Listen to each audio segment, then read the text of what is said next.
یار بریک سے پہلے آپ نے بات کی، میں اس وقت اسی پہ سوچا. آپ نے کہا کہ آرمی چیف نے کہا کہ مجھے احتجاج اور وائلنس کے درمیان کا فرق پتہ ہے. تو یہ تو ان کے لیے پازیٹیو میسج نہیں ہے کہ احتجاج کریں ایز لانگ وائلنس نہ کریں. یہ تو کسی کو اس پہ آبجیکشن نہیں ہے.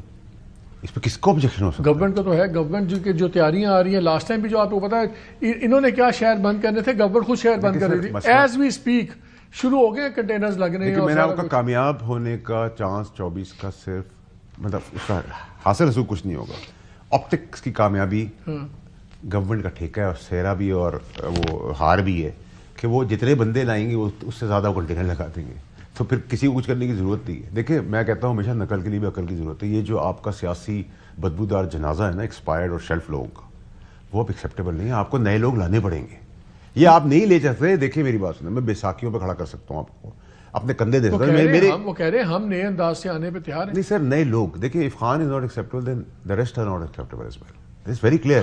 دیکھیں میں آپ سے بات کر رہا ہوں. دیکھیں اگر پی ٹی آئی کے اندر بھی اچھے لوگ ہیں، نون میں بھی اچھے لوگ ہیں، لیکن خان کا کار اتنا بڑا ہو گیا ہے کہ آپ ڈسمس نہیں کر سکتے. سر دیکھیں میں اس بڑے ہونے کا کیا فائدہ جب آپ اپنے لیے کھڈا ہی کھود رہے ہیں اور آپ کے ساتھ والے کھڈا کھود رہے ہیں اور آپ کو کچھ مل نہیں رہا. فائدہ ہو. دیکھیں بڑی اچھی بات ہے، آپ فوجی سے لڑ سکتے ہیں، فوج سے نہیں لڑ سکتے. آپ جج سے لڑ سکتے ہیں، عدلیہ سے نہیں لڑ سکتے. یہ کامن سینس ہونی چاہیے، ٹھیک ہے. اور آپ جب ریاست سے ٹکراتے ہیں دنیا میں کسی بھی ملک کے اندر، اس کا حاصل رسوخ کیا ہوتا ہے؟ فیصل ایک بات بتائیں، میرے پاس یہ اور بھی ٹکرز آئے ہوئے ہیں. آرمی چیف نے کراچی میں بزنس کمیونٹی سے خطاب کیا اور دو جملے بولے. ایک تو نے کہا پاکستان کی معیشت کے تمام اشاریے مثبت ہیں، اگلے برس تک انشاءاللہ مزید بہتر ہوں گے. لیکن یہ از امپورٹنٹ تھنگ، کوئی چیز بشمول سیاست ملک سے مقدم نہیں ہے. اب ایک پرسیپشن بن گیا کہ آپ لوگ جب آتے ہیں اور گڑبڑ ہوتی ہے، اکانومی اٹھنے لگتی ہے، ڈی اسٹیبلائز ہو جاتی ہے. کیا پہلے جملے میں آپ کو زیادہ ایک پازیٹیوٹی نظر آتی ہے یا یہ جملہ نظر آتا ہے کہ بھئی؟ دیکھیں مالک، اگر تو ہم ایک جنرل سینس میں بات کرتے ہیں، politics is obviously not general sense کے جنرل سینس اب جانے دینا، بات دونوں سمجھ لیں. آپ نے جو سمجھنا، جو میں نے بات کی ہے وہ آپ سمجھنے ہوگی تو آپ کی ہے. ایشو یہ ہے کہ ڈیفینیٹلی پالیٹکس ملک کے لیے ہوتی ہے نا، ملک پالیٹکس کے لیے تو نہیں ہوتے ہیں. بات یہ ہے کہ اب ان سب باتوں کے لیے مذاکرات جو ہے، اب اگر فار ایگزامپل فیصل صاحب کہہ رہے ہیں کہ جی اسٹیبلشمنٹ کہتی ہے مذاکرات نہیں کرتے، میں کہتا ہوں کہ کیوں نہیں کرتے.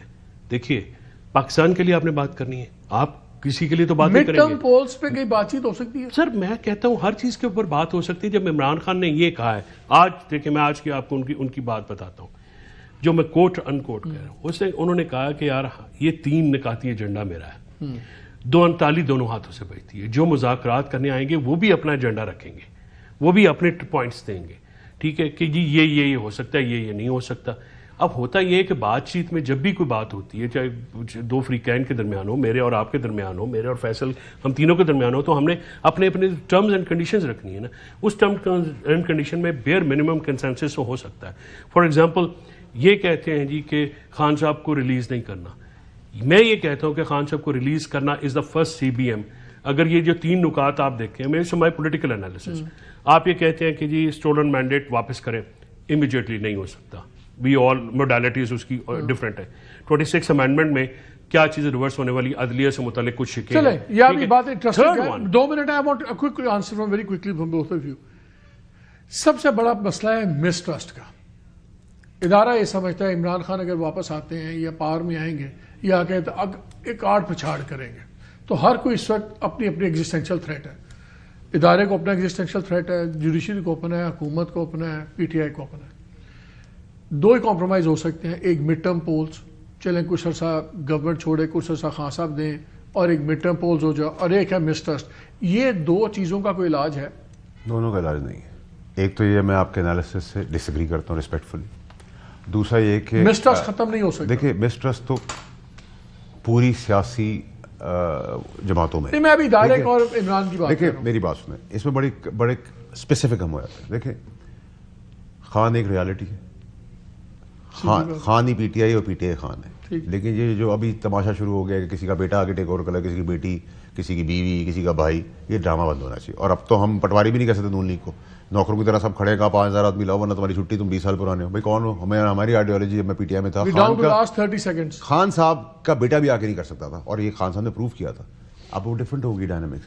پرابلم ساری یہ ہے کہ خان صاحب کو ایڈوائزرز تباہی کے ذرائع پہ لے گئے اور مزید لے جا رہے ہیں. اور خان صاحب اگر بالفرض آ جاتے ہیں, کل آئے تھے, مثال دے رہا ہوں, اور سارا بوجھ خان پہ ڈال دیا, دوسری سائڈ نے بوجھ نہیں اٹھانا. دیکھیں میری بات سنیں, دیکھیں خان صاحب آج ایک سٹیپ پیچھے تھے, ایک سٹیپ پیچھے, وہ کیا ہے, ایک سٹیپ پیچھے تھے, خاموشی اختیار کریں, ایک پازیٹیوٹی کی بات کریں. یہ جو دھرنا ہے اس کو ایک اوپننگ خاموشی اختیار کی تو کوئی بات نہیں کر رہا تھا. Power talks to power. دیکھیں سر, دیکھیں میری بات سنیں, ڈرامہ, کیٹ واک, تھیٹر, ان کا تو میرے پاس کوئی علاج اور جواب نہیں ہے. میئر کے ہمارا ٹائم ختم ہو گیا, بیسٹ پہ پھر کر لیں گے. چلے یہاں پہ بریک لیتے ہیں, بریک کے بعد سنتے ہیں رانا ثناءاللہ صاحب. وہ بڑی انٹرسٹنگ انہوں نے کچھ باتیں کی ہیں کہ جی گنڈا پور صاحب کی کس لیول پہ کہاں پہ بات ہو رہی ہے اور ان کے خیال میں یہ بات آگے نہیں پہنچے گی.